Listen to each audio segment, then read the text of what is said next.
Hello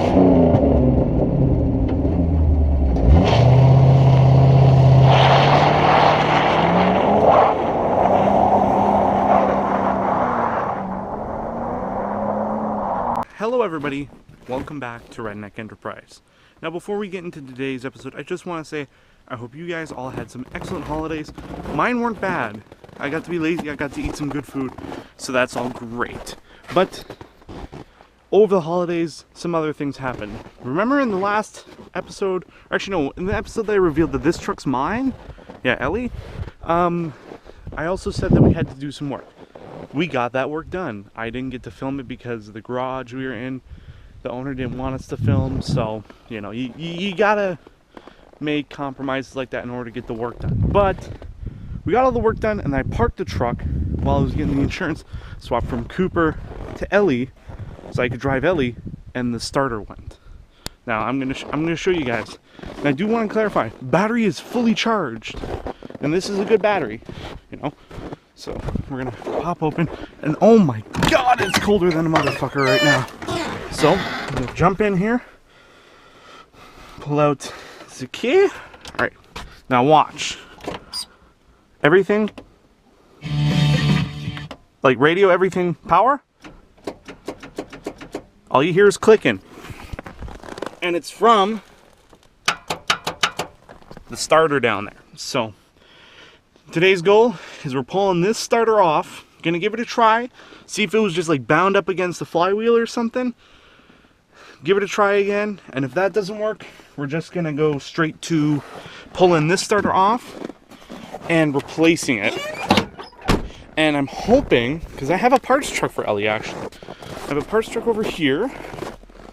That one right there. Oh, fuck, it's so cold. It's days like this that make me want to rename the show to Snowy Road Garage. But okay, so the main thing you're going to need to do any starter swap on a small block Chevy, at least of the newer style, like the TBI and the 350 Vortec, is you're going to want a 9/16 socket. For sure, 100%. And if you happen to be doing it outside, you're going to want something that you can lay on without freezing your ass off. So for right now, we're just going to go down there. Oh yeah, I got a new 1/2-inch impact, which is nice. But we're going to go down there and we're going to see about pulling off that god dang, oh jeez, stuck on the tire. God dang starter bolts. Right there. This one and this one. Let's see if I can get my impact finagled in the correct position to remove those. There we go. One. Okay, so this thing's gonna like want to fall on me, so I'm gonna hold it in one hand. There we go. To come out. Now you gotta keep track of these, because that's a bad thing to lose. But yeah, so now what we're gonna do is, now that's completely out, I'm gonna jump back in the truck, crank it over, and see if the motor is turning at all, or if it's the starter itself is actually just gone. Like if it's just done, like, you know, there's no hope for it. So we're gonna try that. Now this is safe, you know, it's not attached to anything, it's not gonna arc. Don't worry, not that much of an idiot. This should be pretty easy. Just to fire it up and see if we can hear the motor turning, or if we just hear the big click again. Oh. Nope, see, we just hear that big click. That means that the motor in it is totally done. And again, the battery in this truck is good, so that means that what we're going to need to do is pull the wire contacts off of the starter and grab the new starter. There might be one in the van, actually. We might check in the van. I think there might be a rebuilt one in the van. But if there isn't a rebuilt one in the van that we can find, we're going to have to pull the starter off the parts truck and hope and pray it works. But I have a pretty good idea that it'll work, because the parts truck only has 110,000 clicks on it. Ellie has 375,000. Or actually, no, like 350 something. 356 or 355 or something like that. But still, like 3 times the freaking clicks on it. So, yeah, we're gonna pull the battery contacts off of this one. I know with my experience it's probably gonna be a 9/16 or a 13 with like a 10 mil as well. A 10 or maybe a 3/8. So we're gonna grab a short 9/16 right off the bat here, and we're just gonna see if that's enough to get that one. Because there's the two, there's a larger positive and then there's a smaller ground wire. We want to get the larger positive off first, and that'll be the 9/16 that we're talking about here. And that feels more like an 8 mil. So we're gonna see actually, even if this 9/16 fits on there. If it is in fact a 9/16. But we're gonna need just a little tiny extension for it, just to get it to clear everything properly. Because once we get rid of those little electrical cables, I can pull the starter completely. That's the only thing holding in the starter right now. Whew. So we're gonna want to throw our itty bitty little extendus on there. Alright, let's get that on there. Come on, get on there. There we go. Come on. Ah, holy, oh, son of a bitch. Oh, fuck, I forgot to disconnect the battery. Oh my god, I just about fucking killed myself.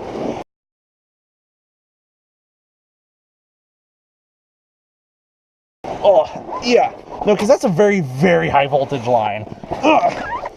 Ugh. High amperage as well, so we're lucky. Did it scorch my tools up? No? Oh my gosh. See, this is exactly why I say don't use what I do as a tutorial, ever.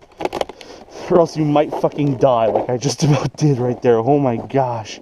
We're just going to set this right here on the ground. Take my impact and put it right with it. Poor impact. Yeah, let's pop this hood and let's get rid of this fucking battery. Yikes. Yeah, it's a 9/16 to remove the positive. So we'll just use the exact same step we had, just without the extension. Alright, come on.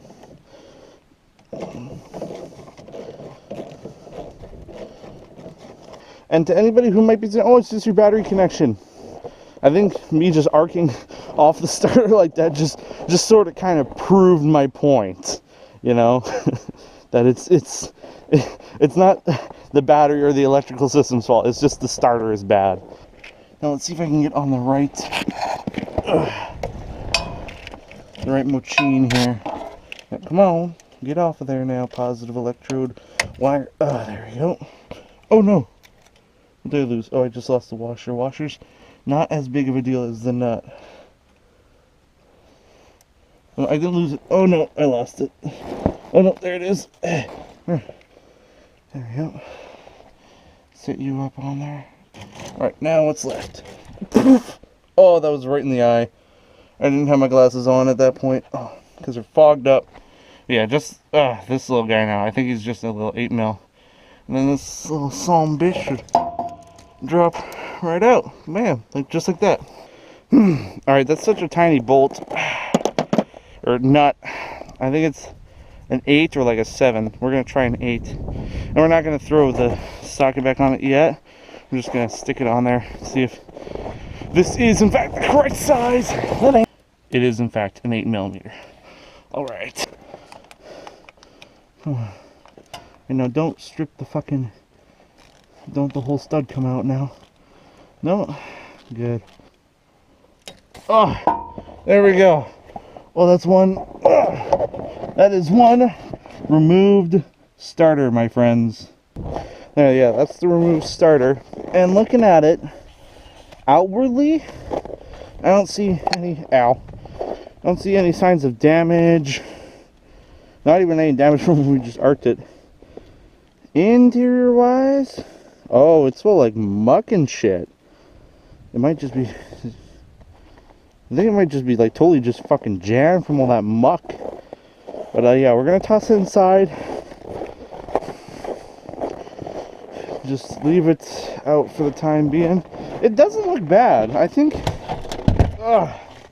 it might even be as simple as it's like got full of gunk and then got frozen up. But I'm just gonna leave it, and then maybe once it's fully thawed out or something, we'll do a test on it, see if it really was a bad starter. So